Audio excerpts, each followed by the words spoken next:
All right, so we're going to do a deep dive into this whole Epiphany thing.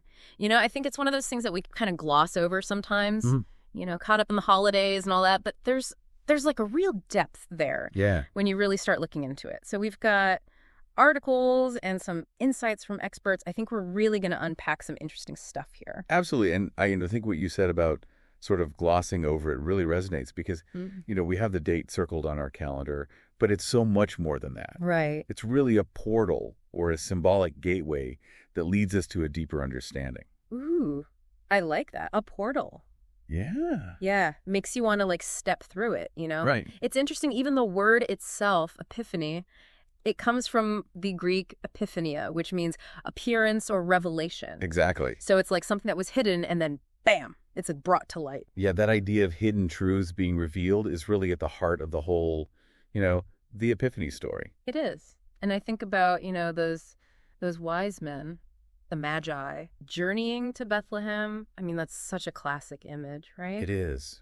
But when you really start to think about it, it's almost like a metaphor for any of our spiritual journeys. Absolutely. Like we all have our own star to follow. Yeah. That inner compass. And traditionally, it is celebrated on January 6th. Oh, okay. And it does commemorate that visit of these wise men to the newborn Jesus guided by that star. Right. But it's really, like you said, a metaphor for the seeker's path. Yeah. Following that star. Right. Navigating the challenges. And ultimately having that divine experience. Yeah.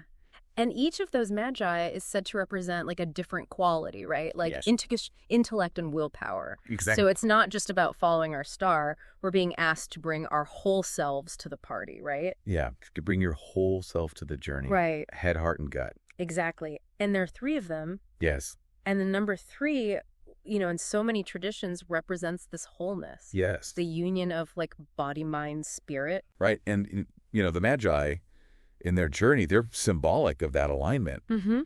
When these 3 aspects within us are in harmony, that's when we become receptive to divine understanding and to those aha moments. Those aha moments, I love it. So they show up with these gifts. Yes. Gold, frankincense, myrrh. I mean, they weren't just like grabbing whatever they could find, right? No, these are very specific and important gifts. They are, yeah. And, each one carries a very deep symbolic meaning. Okay. Gold represents that divine kingdom, Uh-huh. the recognition of something greater than ourselves. And then you have frankincense, Okay. which is about the sacred rituals and prayer, connecting with the divine through action and intention. And then there's myrrh, Okay. which symbolizes the mysteries of life and death, Whoa. that cyclical nature of existence. Wow. So it's like they're offering up like these different pieces of what it means to be human, to the divine, like recognizing the full spectrum of who we are. You got it. The good, the bad, the ugly. Yes, and I think there's a really powerful takeaway here. Okay. For anyone listening, to kind of apply this to their own life. I'm listening. Consider this. If these gifts represent aspects of ourselves, what would it mean to offer those up to your own inner divine, to your highest self? Wow. Could it be about recognizing that gold within you, right? Your inherent worthiness, or maybe that frankincense piece, okay, committing to practices that really nurture your spirit. Yeah. And then what about that myrrh piece, Yay. facing those shadow parts of yourself, with acceptance and courage. Wow. Okay, so we've got like the story, we've got the gifts, but then there's the star. Yes, the star. And there's a lot more to that star than meets the eye. There is. The Star of Bethlehem is often interpreted as much more than just a celestial beacon. Okay. Some see it as representing a rare alignment of planets. Okay. Specifically Jupiter and Saturn. Now, some people might be listening and be like, whoa, whoa, whoa. Right. Are we talking astrology now? But isn't there a connection between what's happening up there in the cosmos and what's happening down here? I think many believe so. Yeah. You see, Jupiter in astrological terms represents expansion and growth and wisdom. That yearning for something greater. Okay. While Saturn represents structure and discipline and those karmic lessons. Yeah. The reality checks. Yeah. And the boundaries that we need to grow. Yeah. So their coming together could signify this powerful opportunity for spiritual development. So it's like a cosmic invitation. It is. But it takes work. Yes, it does. It takes effort and a willingness to learn and evolve. So we're not just sitting back waiting for a miracle to happen. Right. We're actively participating. Yeah, you're actively engaging in your own transformation. And it's all happening under this incredible cosmic alignment. Precisely. Right. And if we connect that back to those Magi, Yeah. it's about seeking that balance between spiritual expansion, which is Jupiter, Right. and those grounded practices, which is Saturn. So it's not just about lofty ideals, it's about integrating them into your daily life. So we've got this epic story. We've got layered symbolism, and we've even got planets doing a cosmic dance up there. But this is the deep dive, so let's get practical. Yes, let's. How can someone listening really connect with the energy of Epiphany? Well, Epiphany is traditionally a time for spiritual reflection and practices. Okay. Some people light candles to symbolize that guiding star. Mm-hmm. Others might burn frankincense for purification. Uh-huh. You know, you could even just sit quietly focusing on your breath and inviting that divine presence into your life. Yeah, I love that you mentioned that because I think sometimes people think, oh, I need to have like this big elaborate ritual with all the right tools. Right. But it can be really simple. It can be simple. You know, those simple acts create a space for stillness and receptivity. Yeah. A way to align yourself with that epiphany energy. And it's the intention behind it, right? It is. It's about the intention you're setting. Like I'm creating space for something sacred. Exactly. It's about creating a ritual. Yeah. A way to signal to yourself that you're stepping into a different space for inner exploration. I like that. And it also makes me think about like the masculine and feminine energy. Yeah. You know, because you've got that star that's like that guiding intuition. The feminine divine. Right. And then you've got the journey itself, which is about like actively pursuing truth. Exactly. That's more of that masculine energy. Yes. It's not about passively waiting for that revelation. Right. It's a dance between receptivity and action. So it's like we're co-creating with the universe. You got it. Okay, I like that. That's Yeah. good stuff. So a simple practice Yeah. that maybe someone listening could try. You could sit with a lit candle, focus on the flame, imagine it as a symbol of your own inner light. Uh-huh. Quiet your thoughts and just allow yourself to receive any intuitive guidance that emerges. I love that. It's simple but powerful. Yeah. So we've got this whole, story, symbolism, cosmic energy. Yeah. But when we zoom out and we look at like what's happening across Europe, there are all these really cool epiphany traditions. Yes. And they blend these like Christian beliefs with ancient pagan practices. They do. So it's like this day is tapping into something really deep. It is. It goes way back. Yeah. So for instance, in Italy, Mm-hmm. there's this figure called Befana. Yes. Befana. She's kind of like a wise witchy character. Yes. Who flies around on Epiphany Eve, Yes. giving gifts to children. That's right. Treats for the good kids and coal for the not so good. Okay, so she's kind of like Santa Claus, but with an edge. That's a great way to put it.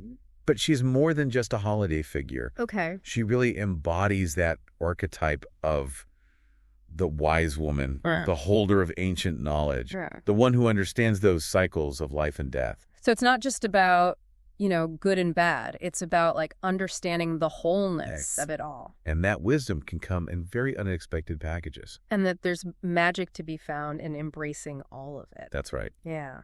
Okay, so Italy's got Befana. What about Spain? They've got a totally different vibe going on. They do. In Spain, Epiphany is known as Dia de los Reyes, or Three Kings Day. Okay. And it's celebrated with these incredible parades and reenactments of the Magi's journey. I love that. You could almost feel that energy of that search for enlightenment, that longing to connect with something bigger than ourselves. Yeah, and the kids leave their shoes out, right? They do. On January 5th, hoping to receive gifts from the kings. It's so cute. It is. It's a very tangible way for them to participate in the magic of Epiphany. Yet it's also symbolic, right? It is. Those shoes left out could represent, stepping onto a new path. Okay. And the gifts symbolize the rewards that come from seeking truth. I love that. Okay, so Italy's got the wise woman. Spain's got these big parades. Mm-hmm. And then you've got Eastern Europe. They've got their own thing going on. They do. What's happening over there? Eastern Europe is fascinating during Epiphany, especially when you think about how they use physical objects and symbols to invoke protection and invite blessings. You mean like how they write on their door frames? Exactly. I read about that. Yeah.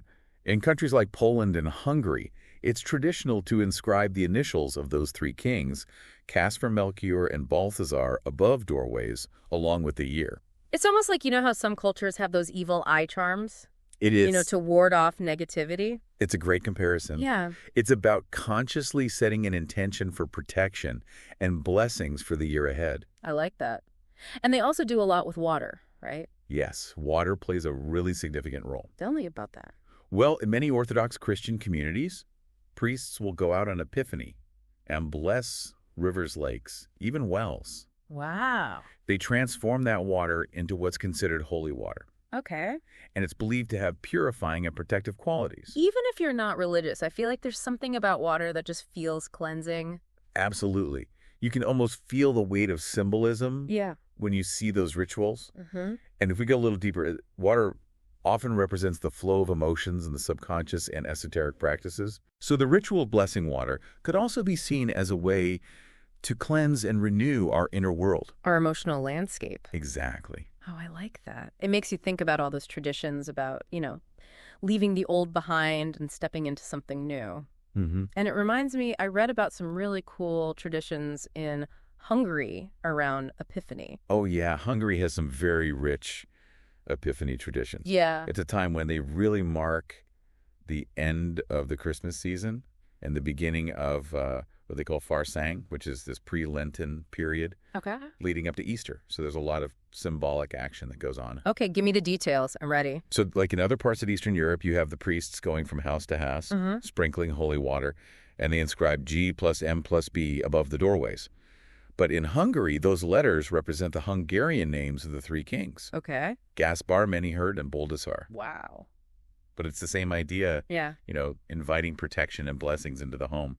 It's so cool how you see these universal themes, but then each culture has its own unique flavor. Exactly. Each culture has its own unique expression. Yeah. What else do they do in Hungary? Well, they also have these what are called Three Kings plays. Okay. So you have these young boys dressed up as kings with those tall pointed hats, and they're carrying a star. Oh. And they go door to door reenacting the adoration of the Magi. That's adorable. It's a really beautiful way to spread goodwill and joy throughout the community. And it keeps that story alive. It does. Especially for the younger generation. But, when you think about those boys dressed as kings following the star, Yeah. it's like a symbol for all of us, It is. seeking that inner light, guided by our intuition, which is like that star. It's a beautiful image. Yeah. And then on Epiphany, they take down the Christmas tree. That's right. And that symbolizes letting go of the old. And making space for new beginnings. So it's not just about the fun and the festivities. Yeah. It's also about that deeper letting go. Letting go and making room for what's to come. Yeah, I like that. It's a powerful ritual, really acknowledging those cycles of nature in our own lives. Yeah. And then comes Farsang, which is celebrated with very lively festivities and dances and even masks. Masks? Yeah, they have this event called Busajaras in Mohawks, where people wear these really incredible, often scary-looking masks. Whoa. Meant to frighten away winter and welcome spring. Okay, so this is getting intense. It does, but it connects beautifully with those deeper themes of transformation and rebirth that we see throughout Epiphany. Those masks, they symbolize shedding those old identities. Right. And embracing new beginnings. Like a symbolic death and rebirth? Exactly. Wow. So it's not just about, parties and parades. It's like really confronting our shadows. Yes. Letting go of what no longer serves us. Stepping into a more authentic version of ourselves. You got it. And, even though we've been talking about these very specific European traditions, which might feel a world away for some listeners. Right. The core message of Epiphany really is universal. Yeah, I agree with that. It's those cycles, of letting go and new beginnings. Yes. Of recognizing the light within and finding guidance on our path. Yeah, and that resonates no matter who you are or where you are or what you believe. Yeah. That's the beauty of exploring these traditions, you know? It is. It's like holding up a mirror to ourselves. To our own yearnings and desires for transformation and connection. So someone's listening to this and thinking, okay, this is all great, but how do I actually tap into this? You know, what can I do to experience this in my own life? I would say start by noticing the cycles in your own life. Okay. Where are you holding on too tightly? Yeah. What needs to be released to make space for something new? And don't be afraid to get playful with it. Be playful. Yeah. Think about those Hungarian traditions. What you created your own version of taking down the Christmas tree. I love that. Maybe it's not a literal tree. Right? Maybe it's a symbolic clearing out of your closet, your old journals, anything that represents what you're ready to let go of. It's like giving ourselves permission. Yes. To like hit the reset button. Exactly. And start fresh. It doesn't have to be complicated. Yeah. It's about finding what resonates with you. Right. What speaks to your soul. What speaks to your soul. I like that. And I think it's important to remember that these traditions, these rituals, they're not just empty gestures. It's not. They're tools. They're tools. They're a way to connect with something larger than yourself. To tap into that deeper wisdom. Yes. That's always available to us. That's always there. And like we were talking about before, it's like we're giving our subconscious a nudge. Yes. Like, hey, I'm ready for a shift. Exactly. Let's do this. And, you know, another key element of Epiphany is this concept of divine revelation. Yeah. We've talked about following our inner star. Right. But what does it actually feel like to have that aha moment? Yeah. That flash of insight? I think it can be really subtle. It can be. But also really profound. Sometimes it is like a lightning bolt, you know? It is. Oh, my God. A sudden knowing. Yeah. And then other times it's more like a gentle unfolding. Yes. A whisper of intuition. Yeah. That guides you in a new direction. Yeah. And I think a lot of times those revelations come when you least expect them. They do. Yeah. You know, maybe during meditation. Yeah. Or a walk in nature. Or even a casual conversation. It's like the universe is always talking to us. It is. It's about being open to those moments of insight. Yeah. Those glimpses of truth that the universe is always offering. It's about paying attention. Not just like going through the motions, right. but really tuning in to those subtle cues. To the synchronicities that are trying to guide us. And trusting our intuition. Yeah. That inner voice that says, this feels right. That little voice. Or pay attention to this. Exactly. And trusting that voice can be challenging. Yeah. Especially in our very busy and distracted world. Right. But it's like a muscle. The more you use it, the stronger it becomes. The more you listen. Yeah. It makes me think about that simple practice you mentioned. With the candle. With the candle. Such a beautiful way to just quiet the mind. It is. Create space for that inner wisdom to emerge. And you know, those moments of stillness, those quiet moments of reflection, are often where we experience the most profound insights. It's like we're tapping into something deeper.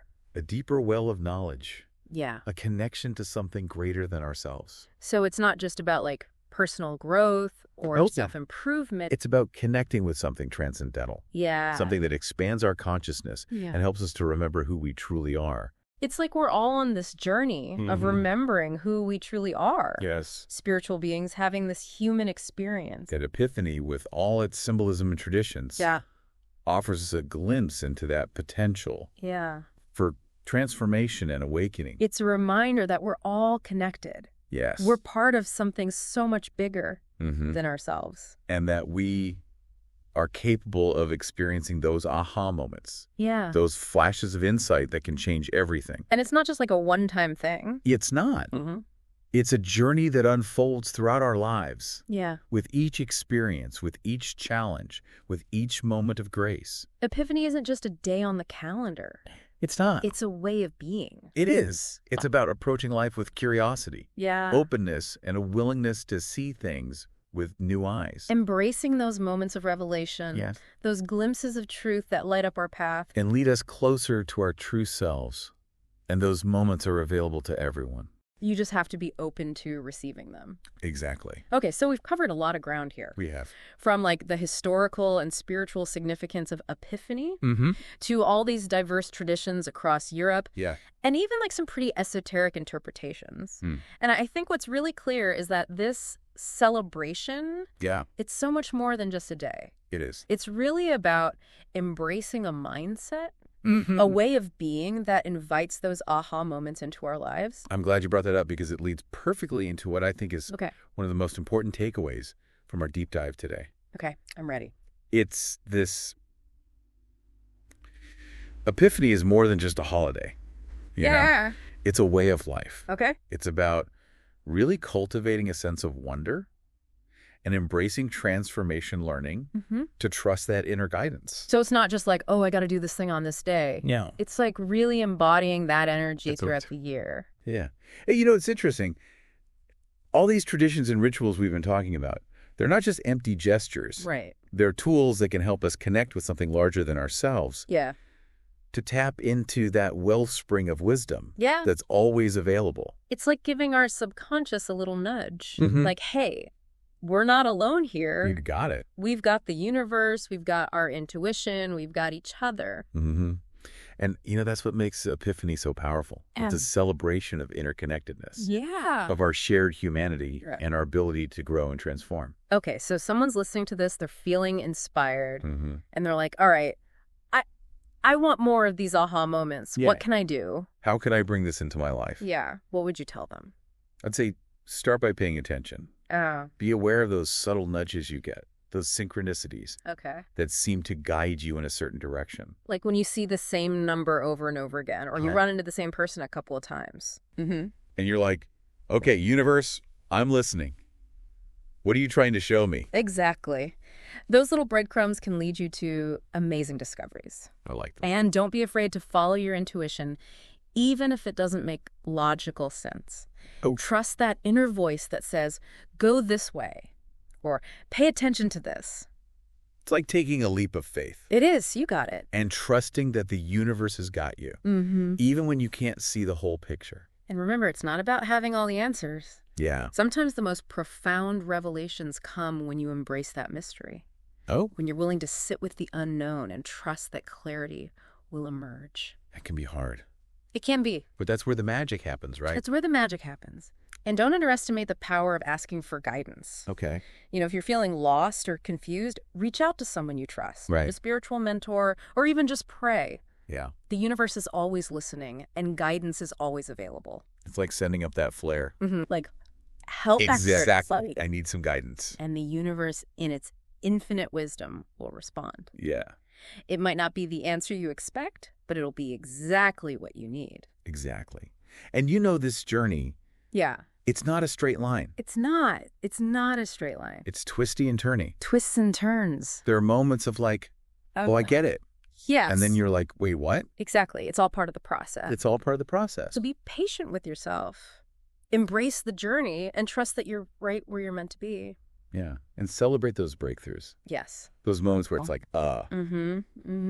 Celebrate those moments of revelation. Because those are the good ones. Those are the moments that make life magical. So I feel like I've definitely had a few of those moments just in this conversation. It's been so fascinating to really dig into like all these different layers of epiphany and how relevant it still is. Yes. You know, for anyone who's on that spiritual path, seeking those deeper connections. It's about remembering who we truly are. Yeah. And I hope that you listening feel inspired to continue your own exploration. Yeah. Dive deeper into the mysteries of Epiphany and really discover its transformative power in your own life. Because like we've been saying, it's more than just a holiday. It's a state of being, a way of life. It is. It's a journey that unfolds every single day, moment by moment. And it's about those sparks of revelation that illuminate our path and help us to remember who we truly are. I love that. Well, thank you so much for joining us on this deep dive into Epiphany.